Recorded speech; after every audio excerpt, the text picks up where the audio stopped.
Big data. Big data. Big data. Big data, it can lead to surveillance on such an unimaginable scale. We're in the era of big data. Massive amounts of information are being collected about us every day, from our mobile devices and social media accounts. This is a new kind of digital surveillance, tracking our shopping habits, our daily routines, and everyone we interact with. But what happens to this data? Who can get their hands on it, and what do they do when they get it? How are they using it to target us?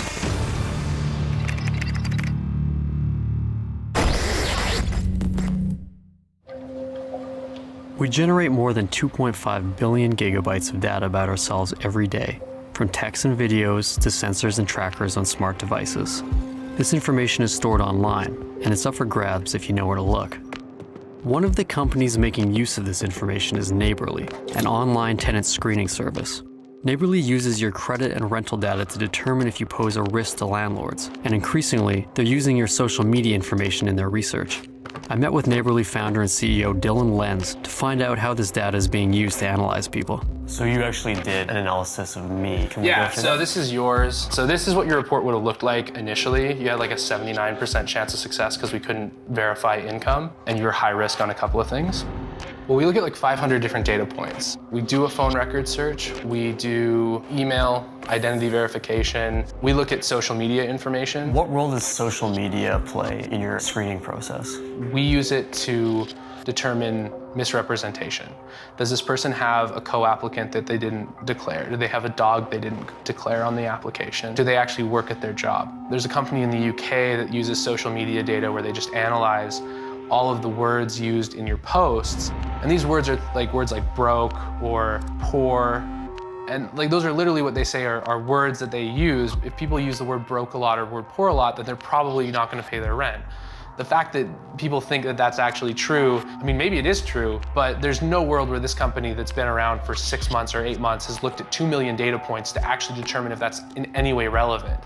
While our company is trying to be incredibly ethical, not every company is. When we were approached by these data brokers, they were offering us access to data that basically had people's emails, names, addresses, and the results of every online form they'd ever filled out. And less ethical people might actually start using that data to make decisions or to classify you.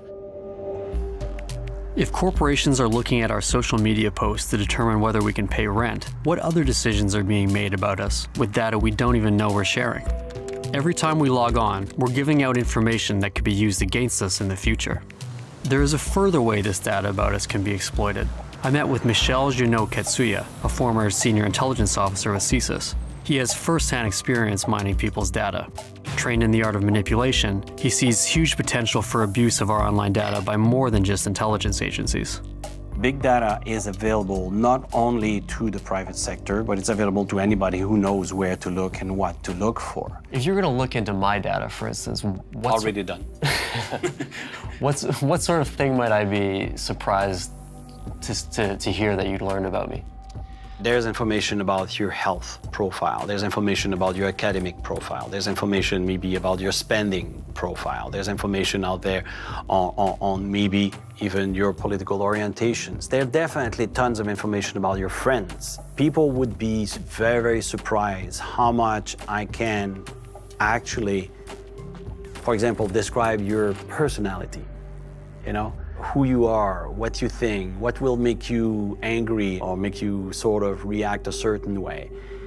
And that can be manipulated, ultimately. So this data, it's not only used to, for criminals to steal someone's identity and gain access to their bank account or something, but it can also be used to create a psychological profile that will allow some pretty profound social engineering. In the hand of somebody who knows how to interrogate, for example, or psychologically manipulate a person, which often we do during an interrogation, I can lead you to do or to think certain ways. And that can be extremely powerful.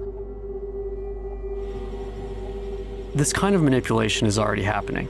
Advertisers use your data profile to sell you products, political campaigns use it to sway your vote, and now law enforcement is getting in on the game. Throughout the United States, private companies are offering big data analysis to local police. This is predictive policing. automated systems that tell police what parts of the city are most likely to see spikes in crime on an hour-by-hour basis. In 2015, the Saskatoon Police Department began work on a new predictive policing program. They reached out to the Centre for Forensic Behavioral Science and Justice Studies. Director Stephen Warmuth saw an opportunity to use the University of Saskatchewan's Advanced Computer Science program to tackle the job. With big data, we have such a broad range of information that we have access to and are built into the database for analysis.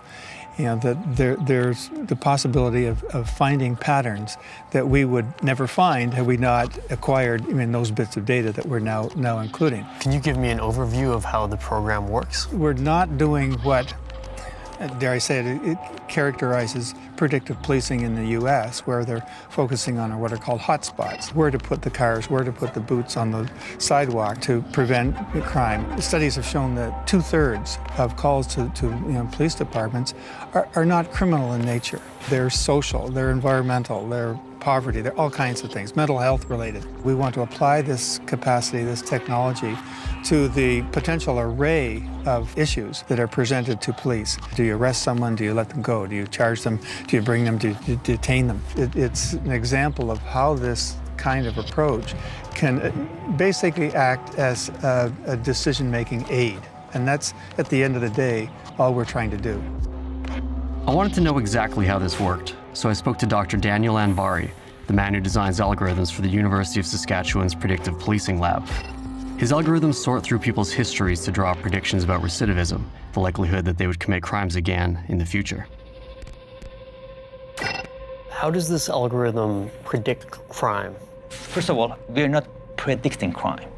We are supposed to help those officers to make a better decision, but just giving them better hands on the data. What sort of benefits can we expect to see from the use of such algorithms? I believe the first benefit is for saving time, increasing the efficiency of the police officers. So basically, you would answer these questions, and it would show you how this persona or this identity that you've entered in compares to similar individuals. Similar individual. What is the risk of recidivism for this specific individual, for this specific crime index? And what you're trying to do is just make sure that these data sets most accurately reflect the reality of this person.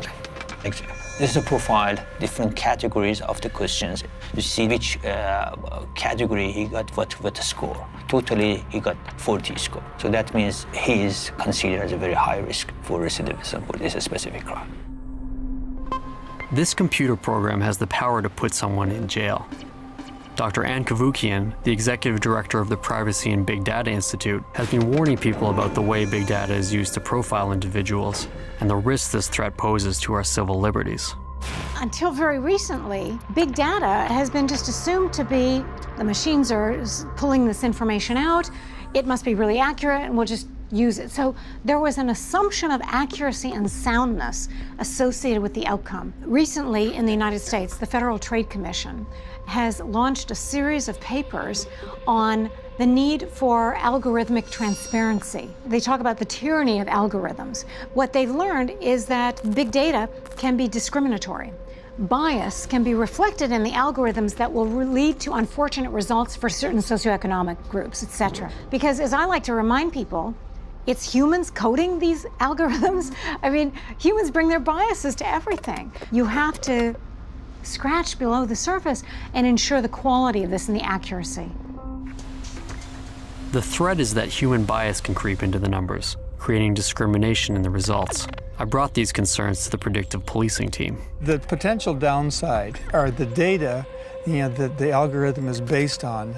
Are they biased? And there's a possibility of that. And so the criticism is that the algorithm may in fact build that bias into its prediction. We're encouraged that the statistical data-based approach is superior to simple human judgment. But there is that caveat that the data have to be good if they're going to be used without bias.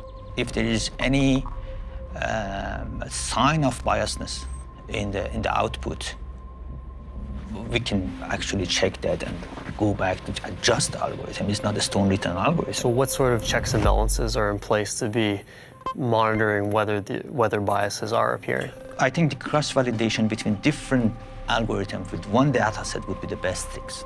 Is there ever a limit when it's not desirable to put any more data into it? In general, the more information that you have, you can make a better decision. That's a solid fact, actually. So I don't think data is harmful. The way of we present it or analyze the data might be bad, or might be wrong, or might be risky, but data by itself, information by itself, is always helpful.